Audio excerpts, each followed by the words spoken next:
It's Grow TV, where we grow together and learn about God. Hello friends, and welcome to Grow TV. I'm Steven. I'm working on a maze puzzle.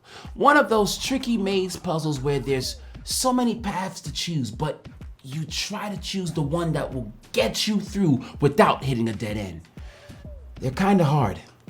It makes it easier if I actually pretend that I'm in the maze myself. Hey Steve, do you want to? Want to what? Go in the maze. What? We totally can. Are you serious? Yeah, let's go. Do we have to hit a button or something? A button? You know, like a magic button that make things happen. Press play. Okay, Steve, that makes absolutely no sense. Does that make sense to you guys? A press play button? Let's just go. Just go? Okay. Whoa. Whoa, we did it. Yeah, I told you. So what do we do now? Seriously? We go through the maze. Hello? Oh, right. But which way do we go? When I was looking at it from above the paper, I could see the different paths. Now I can't. Good news to share.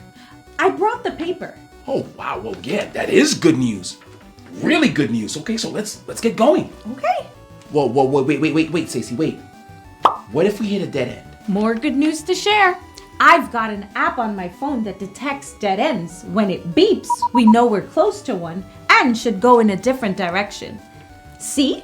Let's go this way instead. So cool. All this good news to share. Stacey, I am so glad you're here. Well, what can I say? I'm a natural-born surveyor and distributor of good news. Well, maybe not.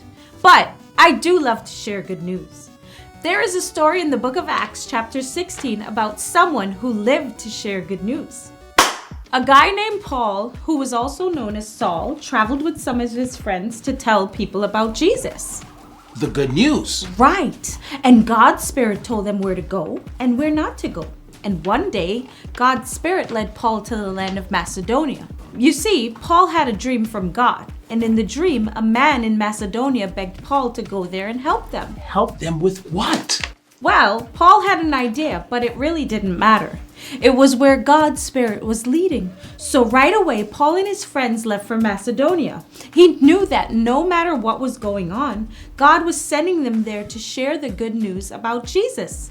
In Acts 16:10, it says, after Paul had seen the vision, we got ready at once to leave for Macedonia, concluding that God had called us to preach the gospel to them. What a maze of life. Just listening to God and going wherever God leads and sharing the good news of Jesus wherever they ended up. Yes, and it wasn't easy. It took a while to get there. They had to sail on a boat and travel by foot until they finally arrived in Macedonia. And while Paul and his friends were there, they went to a river where people prayed. They started telling people there all about Jesus. Wow, straight to business. I like that. Speaking of, are we headed in the right direction? No beeps. So yes, we're good. Ooh, more good news. One of the people there was a woman named Lydia.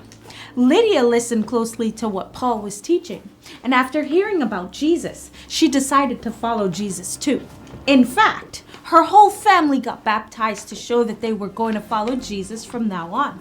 And in Acts 16:15 it says, when she and the members of her household were baptized, she invited us to her home. If you consider me a believer in the Lord, she said, come and stay at my house. And she persuaded us. Wow. So it seems that God led Paul and his friends all this way so that they could meet Lydia and her family. It seems that way, doesn't it? God was making sure the good news made it everywhere and to everyone. That was Paul's mission, to tell as many people as he could about Jesus. And actually, that's our mission too. We take on that mission by telling our friends and family all about Jesus. So, if you're ever wondering what's next, we can share the good news. Hey, more good news. Whoa, we did it. We are at the end of the maze. Now how do we get out of here? Exactly how we got in. We just do it. Really? I know that we did it. I don't exactly know how we did it. You know what I mean? Did we take like a portal through space or something? Are we in like the fourth or fifth dimension? What in the world are you talking about? That was fun, but I'll stick to mazes on paper. I'm actually thinking about a different kind of difficult puzzle to solve. What's that? How do I share the good news about Jesus with those around me? It seems really difficult to do. Well, it can be, but a great place to start is by telling your story. What do you mean? Like your personal experience with Jesus, the Bible, and prayer. Oh, that's good. I always want to listen when people are sharing a story from their own lives, and it makes it seem less out there and more relatable. Exactly. Remember how I said Paul was also known as Saul? Yeah, like, what up with that? Well, Paul had a pretty wild story of how he was knocked off a horse and couldn't see for 3 days before he decided to follow Jesus. Oh yeah, I remember that. That is a wild story. We may not have stories like that, but we all have stories. And they're more interesting than you think, especially when you're sharing about how God's love and power showed up in your life. If we're willing to give it a try, we'll find out that we can share the good news. Very, very cool. It has been fun getting through a life-size maze with you and learning Bible stuff with you. It is always good to learn and grow together. See you next time. Bye.